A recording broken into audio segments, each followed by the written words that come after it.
अस्सलाम वालेकुम वीवर्स, कैसे उम्मीद है आप लोग सब खैरियत से होंगे। वीवर्स, आज मैं आप लोग को अपना एक पेयर दिखाऊंगा ग्रीन फिशरी का।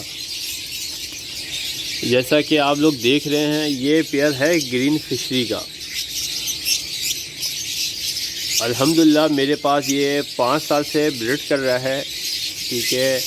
और इसका क्या रिज़ल्ट है वो मैं आप लोग को दिखाऊंगा। वीडियो को शुरू से लेके एंड तक ज़रूर देखिएगा। मेरे चैनल को जिसने लाइक नहीं किया, लाइक कर लें, सब्सक्राइब कर लें, ठीक है।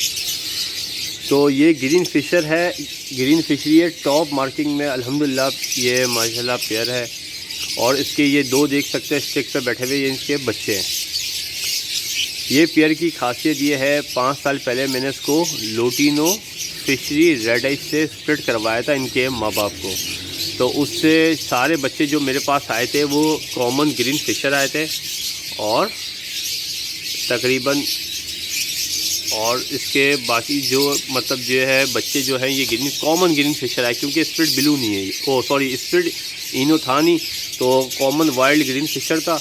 उसके साथ में लोटिनो फिशरी रेड आइज लगाया, तो सारा बच्चा मेरे पास जितने भी आए वो सारे ग्रीन फिशर कॉमन आए। तो इस पेयर का मेरे पास 5 साल से क्या रिज़ल्ट है, और मैंने इसको इसी वजह से मतलब मार्केट नहीं किया, क्योंकि मेरे पास इसका रिज़ल्ट बहुत अच्छा है, वो मैं आपको दिखाता हूँ।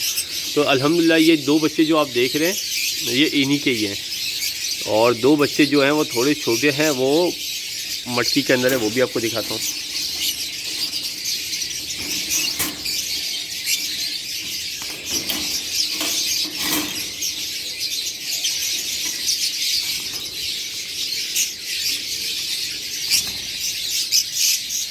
माशाल्लाह बोल दें आप, ठीक है। ये देख सकते हैं अभी बिल्कुल छोटे बच्चे हैं, माँ बाप के साथ ही हैं। और इनका साइज़ देखें आप, अल्हम्दुलिल्लाह रेड आइज है, ना इसमें मेल रेड आइज है ना फीमेल रेड आइज है, मगर अल्हम्दुलिल्लाह 2 बच्चे निकले हैं और प्रॉपर मार्किंग में।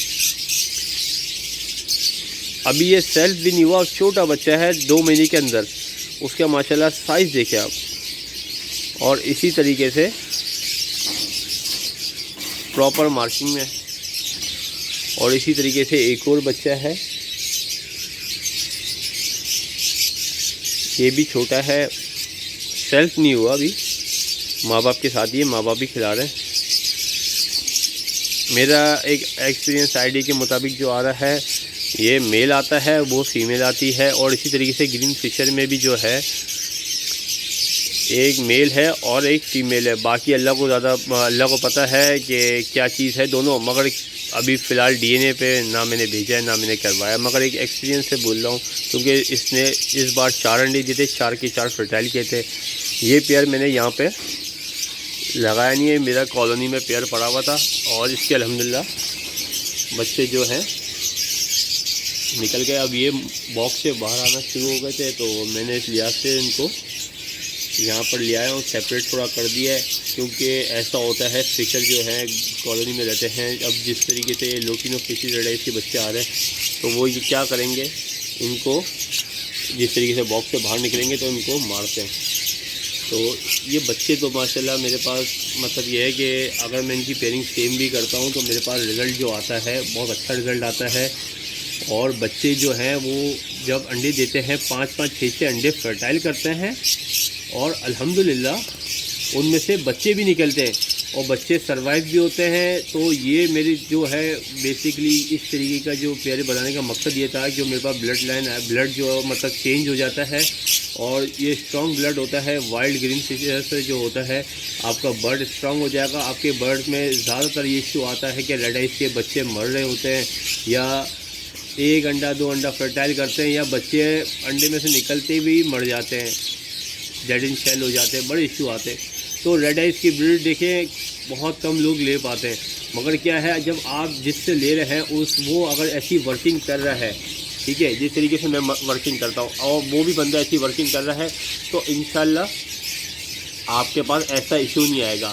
सारा बर्ड तो मैं रोक नहीं सकता, अल्हम्दुलिल्लाह बहुत क्वांटिटी में मेरे पास बर्ड है, मतलब मेरे लिहाज से मेरे पास अल्हम्दुलिल्लाह अच्छी खासी क्वांटिटी है, ठीक है। तो सारा बर्ड तो मैं रोक नहीं सकता, मेरे पास इतना मतलब मेरे पास इतनी ना मेरे पास स्पेस है बामुश्किल एक मिसाल है 2 पेयर रखूँगा, 3 पेयर रखूँगा, बाकी जो है मैं उनको दे देता हूँ जो मतलब ये है कि नए शौकीन होते हैं, जो मतलब एक बात है कि जो बेचारे 1 पेयर लेने वाले हैं, 2 पेयर लेने वाले हैं, तो मैं उनको दे देता हूँ कि उनका जो फर्स्ट टाइम एक्सपीरियंस है उनके पास इस तरीके की क्वालिटी। अब ये एक बात है, ये लुटिनो फिशरी रेड आइज़ है।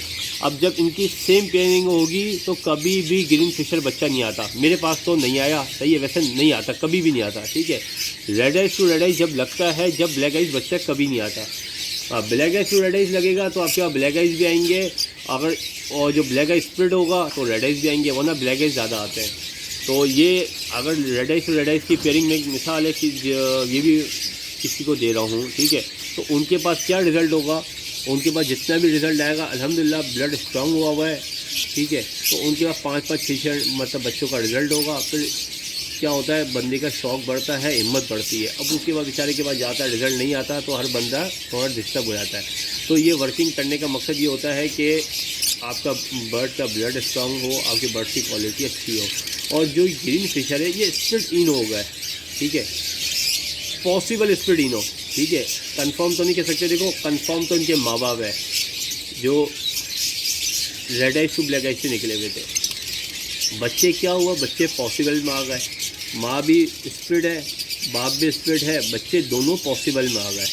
अब पॉसिबल में ये है कि अगर आप इनकी पेयरिंग करते हैं तो जिस तरीके से इनका क्या आपके सामने रिज़ल्ट है, 50% रिज़ल्ट आया है कि रेड आइज का, सही है, और 50% ब्लैक आइज का, क्योंकि 4 बच्चे निकाले।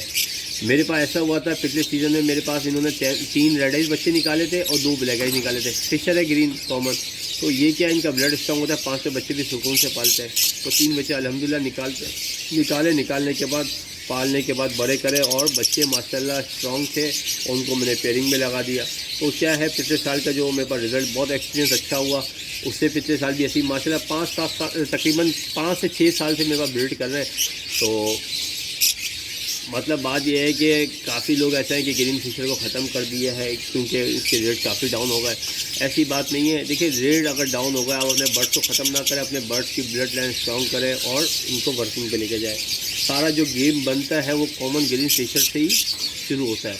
साइज अपडेट के लिए आपको उनकी ज़रूरत पड़ती है, ठीक है, आपका बर्ड्स का ब्लड वीक है तो इनकी ज़रूरत पड़ती है, सही है।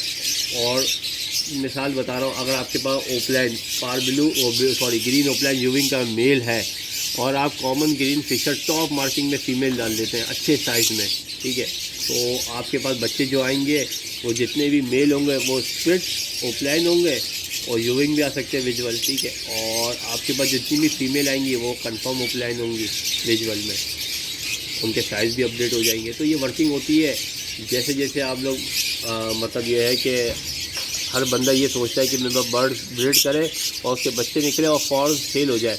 तो ये एक सोच है, ये मेरे हिसाब से ऐसा होता है कि देखो जब इंसान जब कुछ बनना चाहता है तो 1 साल 2 साल की वर्किंग करे। मैंने 5-5 साल वर्किंग करी है। मैंने अपने अल्बिनो को रेड आइज का काफ़ी ब्लड का इशू आता था, ब्लड लाइन का इशू आता था कि बच्चे मर जाते थे। मैंने 3-3, 4-4 साल की वर्किंग करी, हालांकि मेरे पास इतना ख़ास इशू ऐसा था नहीं, अल्हम्दुलिल्लाह बच्चे निकलते थे, सर्वाइव भी करते। अभी भी मेरे पास काफ़ी पेयरों में बच्चे हैं जो सर्वाइव कर रहे हैं, मगर फिर भी मेरे अंदर शौक़ है कि मैं हर 2-3 साल पर अपने बर्ड्स का ब्लड जो है वो स्ट्रॉन्ग करता हूँ। क्यों? क्योंकि मेरे पास से या किसी और के पास अगर जाए तो उसके पास ये इशू नहीं है। ब्लड स्ट्रॉन्ग करने का मकसद ये होता है कि आप अपने बर्ड्स को ब्लैक आइज से स्प्लिट करवाएं और ब्लैक आइज से स्प्लिट करवाएंगे, इसके जो बच्चे निकलेंगे सारे ब्लैक आइज आते हैं, वो स्प्लिट रेड आइज होंगे। तो अगले साल आपके पास रेड आइज बच्चे आएंगे, वो काफ़ी स्ट्रॉन्ग होंगे। तो अल्हम्दुलिल्लाह आप देख सकते हैं, ठीक है व्यूअर। तो उम्मीद करता हूँ आप लोग को ये चीज़ समझ में आई होगी, और किसी को नहीं समझ में आए तो मेरा नंबर तो है, मुझसे कॉल करके पूछ लीजिएगा, कोई मसला नहीं है, मैं आपको बता दूंगा। और एक और बात ये है कि काफ़ी लोग कहते हैं कि यार आप मैसेज का रिप्लाई नहीं करते। मैं ये समझता हूँ, देखो मेरे पास इतना टाइम नहीं होता कि मैं मैसेज का रिप्लाई कर पाऊँ, क्योंकि मेरे मोबाइल में तकरीबन कुछ 4-4 हज़ार के करीब 5-5 हज़ार के करीब मैसेज जो होते हैं वो अनरीड होते हैं। अब मिसाल है कोई बंदे को समझता हूँ अगर ज़रूरत है तो आप मुझे एक कॉल कर लें, और कोशिश करें व्हाट्सएप पे ना करें, क्योंकि मेरे पास नेट कनेक्ट है, सामने वाले के पास नेट कनेक्ट नहीं होता। कभी उनके पास नेट कनेक्ट होता है, मेरे पास नहीं होता, तो मैं कॉल उठाता हूँ, डिसकनेक्ट हो जाती है। तो कोशिश ये करें, देखिए अगर कोई इन्फॉर्मेशन चाहिए, कोई परेशानी है, कोई प्रॉब्लम है, तो आप मुझे काइंडली मैसेज ना करें, डायरेक्ट कॉल कर लें। मेरे पास कितने लोग बेचारे ऐसे हैं जो बुकिंग करवाने वाले हैं। देखिए मैं आप लोग की बात नहीं कर रहा, इतने ऐसे कितने लोग हैं जो बेचारे बुकिंग करवाना चाहते हैं। तो उनके मैसेज में मतलब ये है कि जब मैं फ्री होता हूँ, जब मैं देखता हूँ तो उनके मैसेज होते हैं क्या आप मुझे बता दें हम कहाँ पर आएँ, बुकिंग करवानी है। और इस हवाले से तो मैं उनको देखो उनको भी रिप्लाई नहीं कर पाता, जो बर्ड्स लेने वाले हैं उनको रिप्लाई नहीं कर पाता। तो मैं आप लोगों को कैसे रिप्लाई करूं। मैं ऐसी बात नहीं है मैसेज नहीं पढ़ता, मगर यह है कि कभी कभार में ऐसा होता है मैसेज पढ़ भी लेता हूं, भले महीने बाद 15 दिन बाद रिप्लाई कर रहा होता हूं तो काफ़ी लोग नाराज़ हो रहे होते हैं, यार मैसेज का रिप्लाई हमने मैसेज तो महीने पहले किया था और महीने बाद रिप्लाई कर रहे हैं, ये बुरी बात है। अब बात यह है देखो सीधी बात ये देखो, मेरा ये काम के साथ साथ मेरा एक और काम भी है। तो मैं प्रॉपर टाइम जो होता है वो 1 बजे के बाद मैं शोरूम होता है, मेरा कार शोरूम है, मैं वहाँ चले जाता हूँ। तो मैं वहाँ पर जाके ये बर्ड्स के हवाले से बात नहीं कर पाता, क्योंकि बर्ड्स का काम जो है मैं अपना जो है सारा, अगर वहाँ पर बंदे के फ़ोन आ जाते हैं तो 2 मिनट 1 मिनट लगते हैं, 1 मिनट में सारी बात होती है, मैं उनको समझा देता हूँ। तो ठीक है, तो मैं उनके लिए माजरत चाहता हूँ जिनके मैसेज का मैं रिप्लाई नहीं कर पा रहा। मुझे शर्मिंदगी होती है कि मैं एक मैसेज का रिप्लाई करता हूँ, दूसरा मैसेज आ जाता है तो फिर मैं इतना रिप्लाई नहीं कर पाता। मैं माजरत चाहता हूँ उनसे जिनके मैसेज बेचारों के मेरे पास अनरीड हुए में, फिर भी मेरे पास जैसे जैसे टाइम मिलता है मैं उनको रिप्लाई कर दूँगा। ठीक है, आप लोग कोशिश करें, मुझे कॉल कर लिया करें, इन्फॉर्मेशन जो भी चाहिए हो मुझसे कॉल पर ले लें। ठीक है व्यूअर्स, उम्मीद करता हूँ वीडियो पसंद आई होगी तो उसे लाइक करिएगा, शेयर करिएगा। इंशाल्लाह नेक्स्ट वीडियो मिलते हैं, जब तक अपना ख्याल रखिएगा। अल्लाह हाफ़िज़।